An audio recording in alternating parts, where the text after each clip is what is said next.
भाव, कहीं दलितों को मंदिर में न घुसने दो, कहीं उनको घोड़ी पे न चढ़ने दो। तो ये सब कुछ जो हो रहा है वो अच्छा नहीं है। और अभी देखा आपने कि किस तरह से मनरेगा की स्कीम को पूरी तरह से बर्बाद कर दिया इन लोगों ने, और उस योजना का नाम भी बदल दिया जो महात्मा गांधी जी के नाम पे थी। तो इन सारे सवालों को लेके ये यात्रा है। पार्लियामेंट में आपको सर्वश्रेष्ठ अवार्ड मिला है, उसको लेके क्या कहेंगे पार्लियामेंट में? मैं आभारी हूँ लोकमत परिवार का कि उन्होंने मुझे सर्वश्रेष्ठ सांसद के रूप में चुना और पुरस्कृत किया, सम्मानित किया। मैं उन सबका आभारी हूँ और उन लाखों करोड़ों चाहने वालों का भी आभारी हूँ जिन्होंने हमको समय समय पे हौसला दिया, आशीर्वाद दिया। मैं आभारी हूँ अरविंद केजरीवाल जी का, जिन्होंने मुझे देश की संसद में भेजा और अपनी भूमिका में निभा सकूं इसका अवसर दिया। चलिए। बड़ा मामला सामने आया था।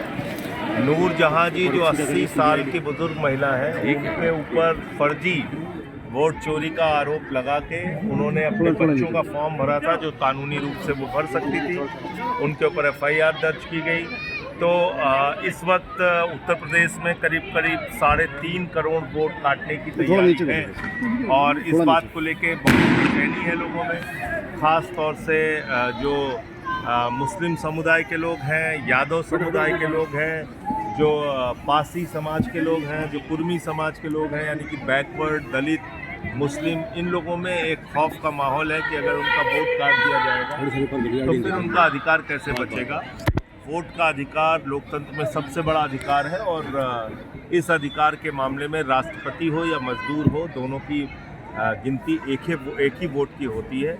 तो वोट चोरी हम लोग नहीं करने देंगे, नंबर 1। और दूसरा मुद्दा है संविधान को बचाने का। आप जब लिंचिंग की घटनाएं होती हैं, फर्जी इनकाउंटर की घटनाएं होती हैं, बुलडोजर चलाने की घटनाएं होती हैं, तो संविधान खतरे में लगता है। जब दलितों को मंदिर में प्रवेश नहीं करने दिया जाता, घोड़ी पर नहीं चढ़ने दिया जाता, तो वही भेदभाव और गैर बराबरी की राजनीति आज भी चल रही है।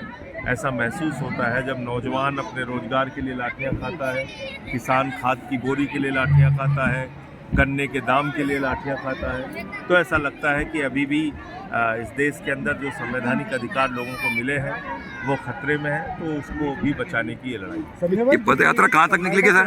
इस चीज़ को लेकर कानून बनाया गया है और भारतीय जनता पार्टी को उसका विरोध करती नजर आ रही है, क्या नजरिया आपका? देखिए, हेट स्पीच के मामले में देश के प्रधानमंत्री, उत्तर प्रदेश के मुख्यमंत्री सहित पूरी की पूरी भारतीय जनता पार्टी, अगर आप कहें तो चैंपियन पार्टी है। तो ये नफरत फैलाना है इनको, तो नफरत को रोकने के लिए कोई भी कानून इस देश में बनेगा तो उसका ये लोग विरोध करेंगे, जाहिर सी बात है। अच्छा, दूसरी चीज़, जिस तरीके से SIR चल रही है उत्तर प्रदेश के अंदर, वहाँ कहीं ना कहीं योगी जो है वही निशाना साधते हुए नजर आ रहे हैं। देखिए, मोदी, योगी और ज्ञानेश कुमार, इनका गठजोड़ बन गया है। तो BLOs मर जाए, मरते रहे, लोगों को चाहे जितनी तकलीफ़ें हों, कोई उसको चिंता नहीं है, लेकिन ये सारा कुछ ठप करके SIR कराना चाहते हैं। तो भाई अभी 1.25 साल का वक्त है, आप इतनी ही जल्दी 1 महीने में सारी लिस्ट बना लेना चाहते हैं। 3.5 करोड़ लोग, आप खुद से सोचिए, अगर उत्तर प्रदेश में वोट के अधिकार से वंचित हो जाएंगे तो फिर चुनाव का क्या मतलब है? वंदे मातरम को लेकर आपने आप अकेले जो है सबको लड़ा लड़ेंगे? लोग ही, देखिए, जनता ही जब जागरूक होती है तभी लोकतंत्र बचता है। और इस देश की जनता ने हमेशा इस देश के लोकतंत्र को बचाने के लिए आवाज़ उठाई है, आगे निकले हैं लोग। तो अपना वोट बचाने के लिए भी लोग सड़कों पे आए। मैं तो यही कहता हूँ 21 से 26 तारीख तक ये यात्रा है, इस यात्रा का हिस्सा बनिए। संसद में भी मैंने वोट चोरी का मुद्दा उठाया, नूरजहां जी का मुद्दा उठाया और आज भी यहाँ पे हम लोगों ने सभा के माध्यम से उठाया। आगे इस पदयात्रा संजय भाई, वंदे मातरम को लेके आप इंडिया गठबंधन के साथ ही हैं। जिस तरीके से कांग्रेस ने वोट चोर का नारा दिया और आपकी तरफ से देखिए, वोट चोरी के मुद्दे पे हम लोग विपक्ष के साथ हैं। जहाँ तक इंडिया गठबंधन का प्रश्न है, हम लोगों ने साफ किया है कि हम इंडिया गठबंधन का आज की तारीख में हिस्सा नहीं। आपकी पदयात्रा को लेकर यहाँ पर पार्टी द्वारा बैनर लगाए गए थे, लेकिन प्रशासन के द्वारा उसको हटाया गया। पार्टी का चेयरमैन भी आपके उसको लेकर ये गुंडागर्दी तो करते ही रहते हैं प्रशासन के लोग। भाई सवाल ये है कि अधिकारी तो उनके बैठे हुए हैं, चेयरमैन हमारे हों लेकिन अधिकारी उनके बैठे हुए, वो काम नहीं करते हैं। एक चीज़ और है, होर्डिंगों में कहीं नगर पालिका चेयरमैन का आपकी फोटो भी नहीं है। अलग अलग लोग लगवा रहे हैं अपने अपने तरीके से। संजय भाई, सभा को वंदे वंदे मातरम का एक्सपोज किया है आपने, उसके बारे में क्या कहेंगे? वंदे मातरम के वंदे मातरम से कम बीजेपी और उनके पुरखों का कोई लेना देना नहीं। मैंने पूछा है सदन में कि 4 नाम आरएसएस के नेताओं के बताओ जो वंदे मातरम लगा के जेल गए हों, तो जब वो 4 नाम मिल जाएंगे मुझे तो मैं आपको भी बता दूंगा। संजय भाई, यूपी में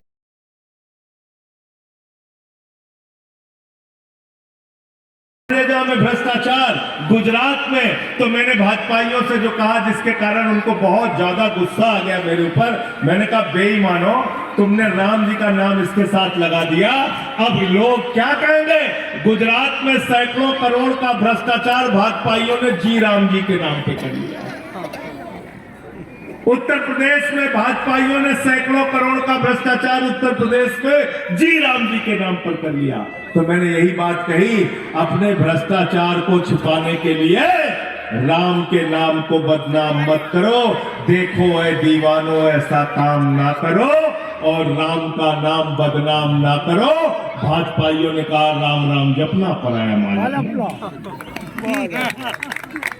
उनको यही करना है, हमको इनसे लड़ना है, डरना नहीं है। हेलो शाहिद भाई, चल जरा। बहुत सारी इसी नस्ल को अपने हक की खातिर लड़ना होगा, है?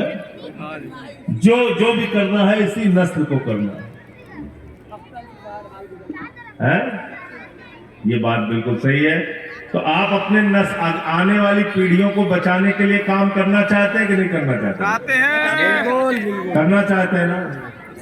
करना चाहते हैं? तो अभी ये 6 दिन की पदयात्रा है। भगवान के सामने खड़े होकर प्रार्थना करते हैं, धर्म की जय हो, अधर्म का नाश हो, प्राणियों में सद्भावना हो, विश्व का कल्याण हो। ये है हिंदू धर्म। हम पूरे विश्व के कल्याण की कल्पना करते हैं और मोदी जी कहते हैं प्राणियों में दुर्भावना हो,